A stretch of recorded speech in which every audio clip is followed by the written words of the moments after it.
Né? O cara falou, ela te chamou de rei dos negócios, minha sobrinha, é rei dos trabalhos. Rei dos trabalhos. E eu tentei entender com ela o que é um rei dos trabalhos, né? Eu tava tentando entender com a minha sobrinha, ela explicou, ó, Renan, porque, assim, você não é um rei, né?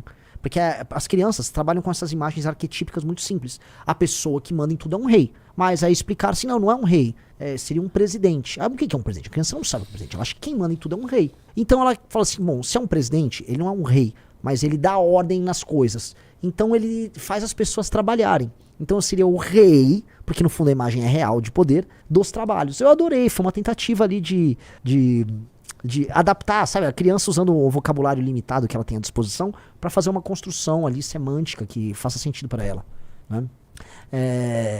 É isso, aí a Marli Clemente, só vivenciando a vida assim, a vida é assim, a vida é muito difícil, e assim, é um tipo de experiência que poucas pessoas podem ter, que é você falar, poxa, estou crescendo em pesquisas presidenciais, estou sofrendo ataques, e você tem que desenvolver, cara, que é uma coisa, eu gostaria muito de conversar, aliás, peço aqui, com um político grande e velho, isso não sou legal, isso eu sou bem gay, eu quero conversar com um político grande, velho e peludo, não, assim, um político old school, porque, assim, essas pessoas passam por várias pressões. Eu já vi isso, eu cheguei a comentar. E essas pressões, elas fazem com que a pessoa desenvolva... não é uma psicopatia, mas é uma frieza diante dos ataques. Uma frieza diante dos problemas que todo grande líder político tem que passar. E você não tem que personalizar esses ataques. Você tem que, né, live and let go. Né? Você tem uma coisa de um desapego com os danos que eles geram à imagem sua. A única coisa que, assim, minha imagem dane-se, eu não ligo pra minha imagem. Nunca liguei. Agora eu ligo pra minha família, pra amigos. E eu não gosto de sentir que eu tô prejudicando amigos com atitudes minhas ou com o meu passado, sei lá. Então, é ruim só. Mas eu tenho que aprender a lidar, porque eu tenho que ser forte. Pra fazer o que nós temos que fazer, nós temos sempre que ser muito fortes, né? É isso. King of Works, chama o Frota e vai. O Frota tava todo simpático, assim, ô Renan, estou torcendo por você, ó.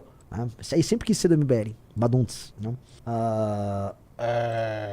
Pessoal, like na live e entre no valete+valete.org.br, link na descrição da live ou no QR Code que está na tela.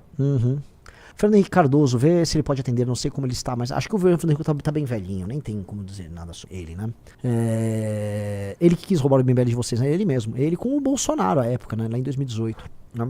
Então, assim, o cenário... Pessoal, eu tenho um compromisso às 18 horas, eu tenho uma gravação, né? Eu posso falar, né? Pode. Eu vou no programa Direto ao Ponto da Jovem Pan, tem uma gravação às 18 horas, então a live vai terminar mais cedo, tá? Peço desculpas aqui pra vocês. Viva a banda Kiwi Roxo, a banda do MBL, não sei do que é, mas péssimo nome, Kiwi Roxo. Que não existe um Kiwi Roxo. O Temer ainda está no jogo, né? Mas assim, prosseguindo aqui, meus queridos. As pesquisas, né, elas estão dando conta de uma série de coisas. Há um mal-estar na tal da polarização, né? Que eu já falei pra vocês, não é uma polarização ideológica, é uma polarização de dois presidentes de centro. O Lula e o Bolsonaro são dois presidentes essencialmente de centro.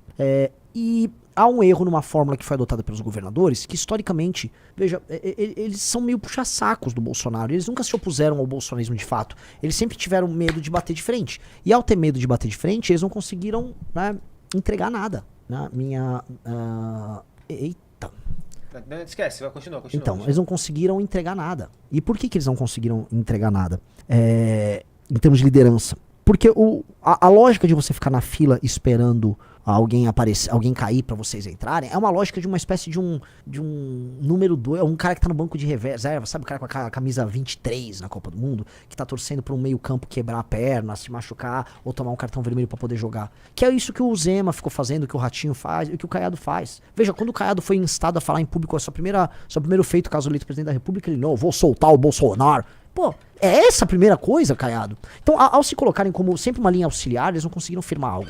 E o que a gente tá provando nessa pré-candidatura? De maneira muito humilde, eu tô humildaço. É que assim, dá pra propor um Brasil diferente, dá pra escapar da polarização sem ficar naquele discurso, não estou nos extremos, até porque extremos não são, eles são bem do centro. O governo do Lula e o governo do Bolsonaro são muito parecidos em muitas coisas, são muito mais parecidos que eles jamais vão reconhecer que são.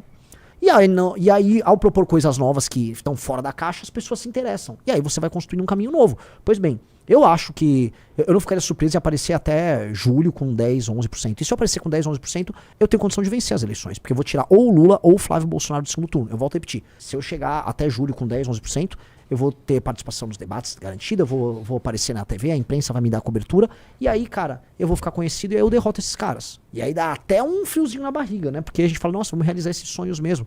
E isso é muito movido por uma militância que é sensacional. Nada hoje se iguala ao trabalho militante do Partido Missão e do MBL. Nada se iguala ao trabalho do nosso time. É um trabalho fenomenal. E é um time que está se preparando para um ano que vai ser muito difícil, um ano de muitas guerras, um ano de muitas surpresas, tá?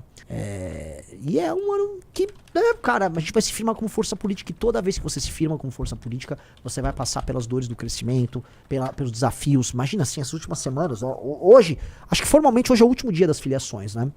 E, cara, todo mundo correndo pra lá e pra cá pra se filiar no Partido A, Partido B, Partido C. E a gente conseguiu montar um time legal filiado pra lançar pelo Partido Missão. Me assusta também, né, as pesquisas com os nossos governadores, os pré-candidatos a governo, né, os números altíssimos do Brigadeiro, do Ben Mendes, tá? O bombeiro Rafa, aliás, né, só pra colocar aqui, eu já tinha avisado pra vocês que um cara que já foi muito amigo nosso, não tenho nada contra o pai dele, só pra explicar, não tenho nada contra ele na física, nem contra o pai dele, que é o André Marinho. Gosto do pai dele já foi muito bacana no momento que a gente precisou, já fomos bacanas também, e não tenho nada contra, tá? Mas o André Marinho é aquele cara que bolsonarizou, né? Fez o cálculo, foi pro novo bolsonarizou. Então, assim, que ninguém se confunda, nosso pré-candidato ao governo do Rio nas eleições suplementares que vão acontecer agora, chama-se Bombeiro Rafa, e esse vai ser o primeiro teste de urna do Partido Missão.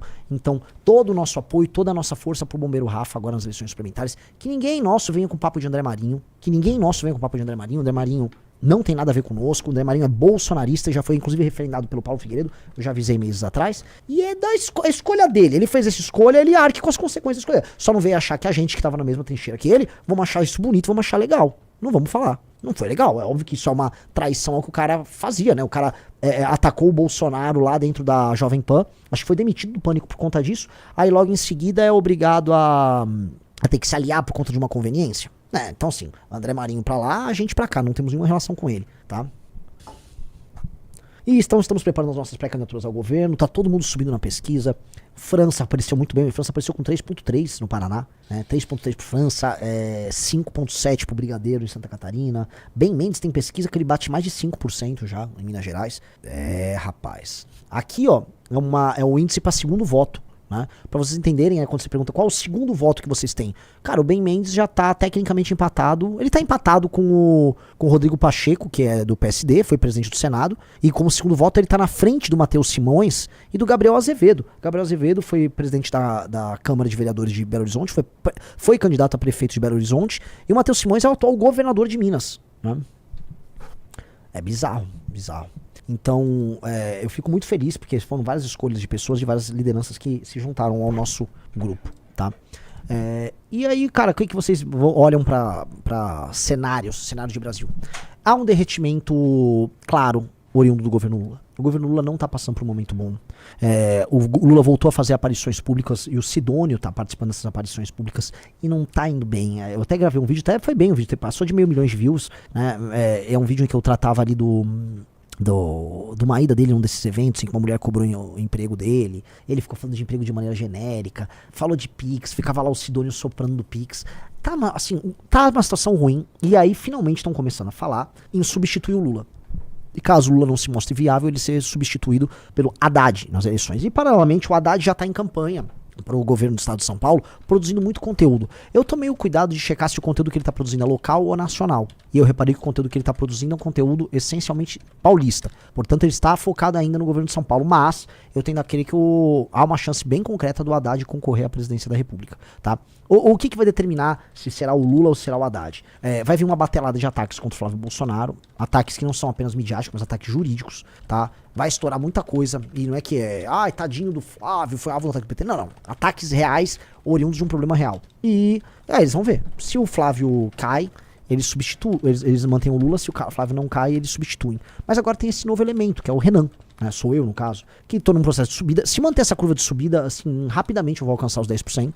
E aí surgiram agora novas candidaturas, então colocaram o Cabo Daciolo no pleito, né? Eu não sei se colocaram, ou se os partidos só querem colocar alguém na mesa para poder pleitear alguma coisa, ou se só querem lançar eles, e botaram o Augusto Cury, que é um escritor acho que de autoajuda, um best-seller aí, tem muitos seguidores nas redes sociais, não conheço nada do que seria a plataforma dele, então não vou falar nem bem nem mal, tá? O Daciolo, mesma coisa, então, foi um personagem folclórico na eleição de 2018, mas eu acho que isso irá, sim, nos atrapalhar nas próximas pesquisas, porque nesse voto, né, pelo por alguém que pinte, você, né, acaba dispersando. Então, por mais que eu acho que o Zema vai deixar de ser candidato, e por mais que eu acho que o Caiado não dura com essa candidatura, esses outros nomes aparecem para você ficar dissipando vamos dizer, a vontade do eleitor. É do jogo, não vou ficar aqui reclamando de nada, tá?